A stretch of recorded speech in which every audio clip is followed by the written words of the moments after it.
ఏదో బాగా డబ్బులున్న వాళ్ళనమాట. మరి ఏ పని చేయకుండా ఊళ్ళోని ఇష్టానికి తిరగడం చాలా అంటే. పేద కుటుంబం అండి. హ్మ్. చాలా చాలా పేద కుటుంబం. కూలి చేసుకునే కుటుంబం. మా నాన్న బాగా కూలి చేసే ఇది చేసాడు. అందరిని బతికిచ్చాడు. కానీ నేను పని పాట లేకుండా దీని మీద పడిపోతున్నప్పుడు ఆయన పార్టీలోనే పని చేస్తున్నాడంటే కరెక్ట్‌గా లేదు. పార్టీలో కూడా పని చేయట్లేదు సరిగ్గా. ఈ నాటికలు ఇయన్నీ ఈడికి ఎట్టా అని చెప్పేసి ఇదయ్యేవాడసలు. లొల్లా శ్రీరామూర్తి గారు మాస్టర్ గారని ఒకాయన ఉండేవారండి ఆయన. హ్మ్. నా మీద బాగా ప్రభావం చూపించింది ఆల్ ఇండియా రేడియో విజయవాడ. నేను 8దో తరగతిలో ఉండంగా ఆల్ ఇండియా రేడియో విజయవాడ వాళ్ళు కదంబ కార్యక్రమం పెట్టారు మా స్కూల్లో. హుహు. పక్కన గీతా జ్ఞాన యజ్ఞం. ప్రకాశానందగిరి స్వాముల వారు ఓపెన్ థియేటర్. జనాలు కిటకిటలాడేవాళ్ళండి. ఆయన భగవద్గీత చెప్పేవారండి పిట్ట కథలుగా. అబ్బా! పామరులకు గూడా అర్థమైపోయేదనమాట. హ్మ్. ఎక్కడెక్కడి నుంచి వచ్చేవాళ్ళు. ఓహ్! ఈళ్ళేమన్నా పక్కనే కాలేజీలో పెద్ద ఆకాశవాణి వారి కార్యక్రమం. ఇక నేను మా లోలా శ్రీరామూర్తి మాస్టర్ గారికి ఇక నేను ఎమ్మట ఉండేవాడిననమాట. ఆళ్ళొస్తే వాళ్ళకి అసిస్టెంట్‌లకి పెట్టాడు నన్ను. ఏంది అయిన తర్వాత ఈళ్ళు కార్యక్రమం పెట్టారు. ఎవడు రాట్లే జనం లేదు. ఖాళీగా ఉన్నారు అందరూ. ఆళ్ళేమన్నారు 8:30కల్లా అయిపోయిద్దన్నారు. అయిపోయిన తర్వాత ఒక్క వాయిస్ వినపడిందండి. అక్కడ కార్యక్రమం అయిపోయింది. జనం అందరూ ఎళ్ళిపోతుంటే ఒక్క వాయిస్ వినపడింది. హ్మ్. వేటపాలెం గ్రామ ప్రజలకి నమస్కారం. ఆకాశవాణి విజయవాడ కేంద్రం వారు మీ ఊర్లో కార్యక్రమం పెట్టారని రోజు రేడియోలో వినే గొంతు. ఏబీ ఆనంద్ గారు. ఆరుమళ్ళ బ్రహ్మానంద రెడ్డిని ఏబీ ఆనంద్ అని రేడియో అనౌన్సరు. ఓకే. విజయవాడ. హుహు. రోజు వింటారు దాన్ని. రేడియోలో రోజు వింటాం ఆ గొంతు. ఒక్కసారి మైకులో వినపడంగానే జనమంతా ఇట్ట కమ్మారండి. హ్మ్. అట్ట కమ్మి అసలు జనం చూడంగానే అప్పటిదాకా ఆయన బ్యాగ్ మోస్తా ఉండే నేను. హ్మ్. ఈయన ఏబీ ఆనంద్ అని ఏం తెలీదు మనకు మాట్లాడట్లేదుగా. ఏంది చూస్తే ఈయన అసలు ఆ తర్వాత నండూరి రామ్మోహన్ రావు గారు, నండూరి సుబ్బారావు గారు, అది All India Radio Vijayawada. C. Rammohan Rao గారు. సి. రామ్మోహన్ రావు గారంటే ఈయన, సుమన్ గారని ఒకాయన. ఈళ్ళందరిని ఒక్కసారి ఆళ్ళందరూ నాటికలేశారు, పాటలు పాడారు, ఇయన్నీ జేశారు. ఆ దెబ్బతో నాకు బాగా పట్టేసింది. ఉషశ్రీ గారైతే 2 సార్లు. హ్మ్. ఉషశ్రీ గారైతే రామాయణం చెప్పడానికి శ్రీరామనవమికి హ్మ్. ఏటపాలెంలో అక్కడ పెట్టిచ్చారు. హ్మ్. ఓరేమో ఈళ్ళింత ఇదేందిరా బాబు! ఇంత టాలెంట్ అసలు నాకు మతిపోయిందసలు. అవును. ఉషశ్రీ గారంటే అప్పట్లో అస్సలు విపరీతమైన క్రేజ్. ఏంటంటే కళ్ళు మూసుకుంటే యుద్ధం జరిగేదండి అసల. హ్మ్. ఆయన భాగవతం, భారతం ఇయన్నీ చెబుతుంటే రావ రా రావణాసురుడు ఇయన్నీ చెబుతుంటే కళ్ళు మూసుకున్నామంటే, ఆహా! మన కళ్ళ ముందు కదులుతుంటదది. అవును. అద్భుతం అండి అసల. హ్మ్. ఇప్పుడు ఎవరుందండి సార్ అసల ఇప్పుడు ఎవరుండారు అసల ఇది? అవును. ఆ మాడ్యులేషన్ 3 గంటలకి నాటకం వస్తుంటే రేడియోలో ఏంది జాతీయ నాటకాలు ఇయన్నీ వస్తుంటే పిచ్చండి అసల. పిచ్చి పట్టే ఆ నాటికలైతే అసలు బాగా ఇది చేసేవాడిని నేనసలు. హుహు. అట్లా నాకు పట్టింది. ఈయన చూసాడు. ఈ లోలా సమృద్ధి. ఈయన మాస్టర్ గారు పెద్ద బ్రాహ్మణం ఇయన్నీ "ఒరేయ్! నీకు ఈ చదువు అబ్బదు గాని నేను పూనా ఫిల్మ్ ఇన్‌స్టిట్యూట్‌కి పంపిస్తానన్నాడు ఒకసారి. అబ్బో! డబ్బులు తెచ్చుకోరా" అన్నాడు. హ్మ్. ఈ ఆడ డబ్బు మా నాన్న ఏం పిచ్చి ఆలోచనలు చెత్తనాయాలని అని చెప్పేసి నన్ను చేశాను.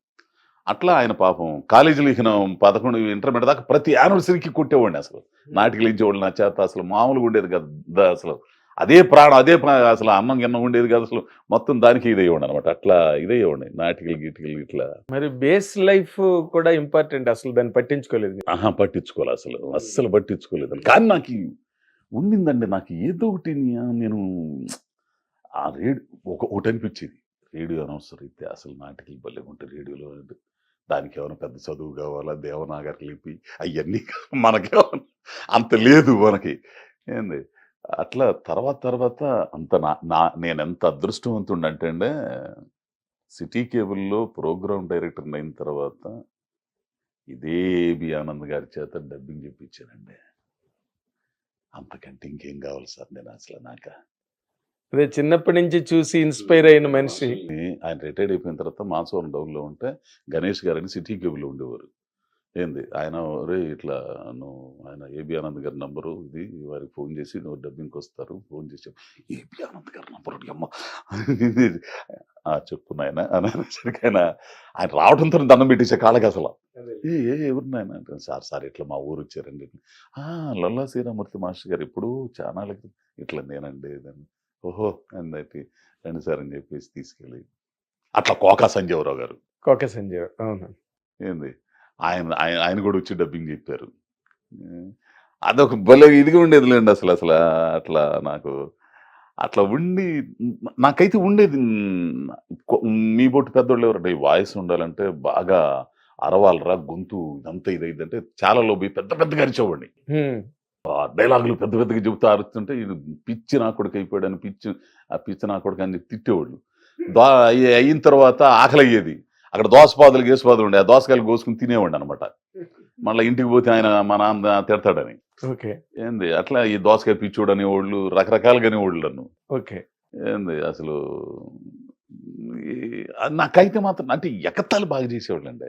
ఎగతాళి పెట్టుకారు చేసేవాళ్ళు ఈడు పని పట్టలేదు నా కొడుకు అసలు ఈడు గాలి వినపడి పక్కన కూడా నాకు. సరే కానీ నాకంటూ ఒక ఆలోచన ఉంది. నేను సినిమాలు ఇది అది మన వల్ల తెమల్లి అది ఎట్లా పోవాలో తెలియదు. ఎవరన్నా నాయన హనుమంతరావు గారు అని చెప్పేసి ఒక ఆయన ఉండేవారు మా ఊరు కారణం. వాళ్ళ తమ్ముడు నాగరాజు గారు, నాయన ఉమామహేశ్వరరావు గారు అని ఎడిటర్ చనిపోయారు. ఆయన చెన్నైలో ఉండేవారు. ఆయన ఈ నాయన నాగరాజు అన్నతో బ్లైండ్ అనమాట. ఆయన మంచి సంగీతం అడిగేవాడిని, అన్న ఏదన్నట్టు పంపిస్తావా అక్కడికి పంపిస్తావా నేను. అది కష్టం రా నీకు తెలియదురా అవన్నీ అంత తేలిక కదరా అనేవాడు. అప్పుడు బొక్సం ఆశేష్ గారని అదొక కుటుంబం మా ఊర్లో. మేము ఎవరినన్నా చూసామంటే వాళ్ళ పెళ్ళిళ్ళకి వచ్చేవాళ్ళు. కాంతారావు గారు, రాజనాల గారు, పద్మనాభం గారు, బొక్సం ఆశేష్ గారు, వీర్రాజు గారు. అసలు బొక్సం వీర్రాజు గారు అని పెద్ద మేకప్ ఆర్టిస్ట్, మేకప్ మ్యాన్. అవును. వాళ్ళ పిల్లకాయలు ఇప్పుడు అంతా ఇండస్ట్రీలో ఉన్నారు. బొక్సం సత్యం గారు వీళ్ళందరూ కూడా వాళ్ళని అంటే పరిచయం చేసుకోవడానికే వాళ్ళ ఇళ్ళమ్మడు తిరిగి ఉన్నట్టు ఇటు ఏమన్నా పరిచయం అవుతారు అనేది అట్లా ఇదైపోయేది. మీ నాన్నగారి దగ్గర నుంచి ఎలా తప్పించుకున్నారు మీరు? అంటే ఆయనకి తెలుసండి వీళ్ళు ఏదో ఉందని సంగతి తెలుసు కానీ బతకాలి కదండి. అది కదా ప్రధానం. ఆ ఆలోచన లేదు నాకు. సరే ఇక ఫ్రెండ్స్ అండి, నాకు స్నేహితులు అండి, నిజంగా గొప్పోళ్ళు అండి స్నేహితులందరూ కూడా. నా ఇంటెన్షన్ తెలుసు వాళ్ళకి, కానీ వాళ్ళు కూడా ఏం చేయలేరు. ఎందుకో యజ్ఞమూర్తికి నేను అంటూ బాగా తెలుసు. అది మా జర్నలిస్ట్ ఏంది స్నేహ సాహిత్యం ఉంది. అప్పుడు నేను ప్రతి సంవత్సరం వినాయక చవితికి దసరాకి ప్రోగ్రాంలు పెట్టించేవాళ్ళం.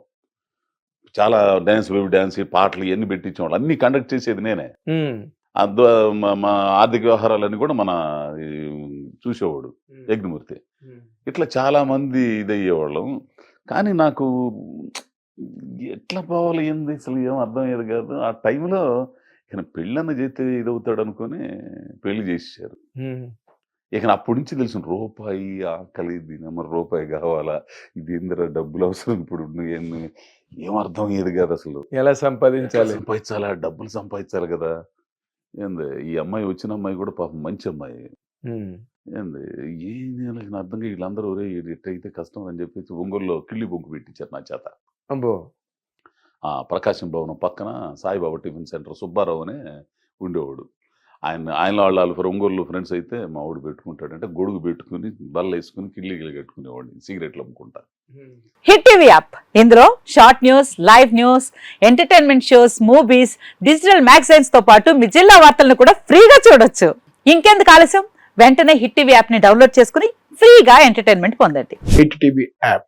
Hit TV app. Please download hit TV app. Hit TV app ని ఫ్రీగా డౌన్లోడ్ చేసుకుని ఎంజాయ్ చేయండి. మీకు నచ్చిన ఎంటర్టైన్మెంట్ కోసం హిట్ టీవీ యాప్ ని ఫ్రీగా డౌన్లోడ్ చేసుకుని ఎంజాయ్ చేయండి. హిట్ టీవీ యాప్ ని డౌన్లోడ్ చేసుకుని ఆస్వాదించండి, ఆశీర్వదించండి. ఇంతమంది సెలబ్రిటీలు హిట్ టీవీ యాప్ ని డౌన్లోడ్ చేసుకోండి అని చెప్తున్నారంటే ఎంత మంచి యాప్ ఆలోచించండి.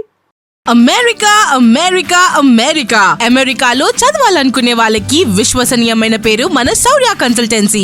UK లో 1 year masters. UK లో 1 year masters. 2 years work permit up to 5 years visa. Contact Saurya Consultancy. Contact 89851 89851.